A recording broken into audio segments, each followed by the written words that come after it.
Faire ses lacets, sur le papier, ça semble pas hyper compliqué. En tout cas, pour 94% de la population. Mais pour les 6% restants, c'est toute une épreuve et ça ressemble plutôt à ça.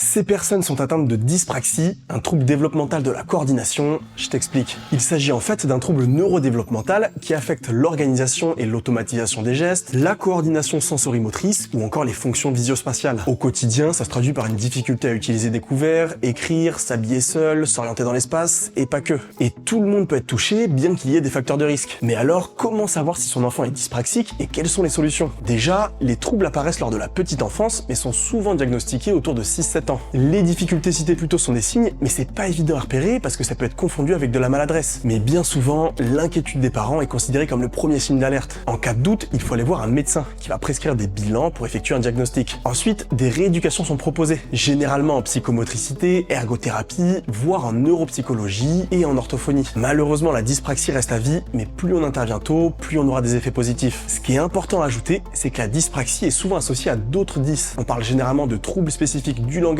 et de l'apprentissage, et ça concerne entre 8 et 10% de la population. Tout ce dont je viens de te parler m'a été expliqué par Claire Degène, qui travaille au sein de l'association APAGE Gironde, qui est engagée en faveur de l'inclusion des personnes en situation de handicap. L'APAGE Gironde mène des actions pour accompagner tous les handicaps dans toutes les circonstances et tout au long de la vie.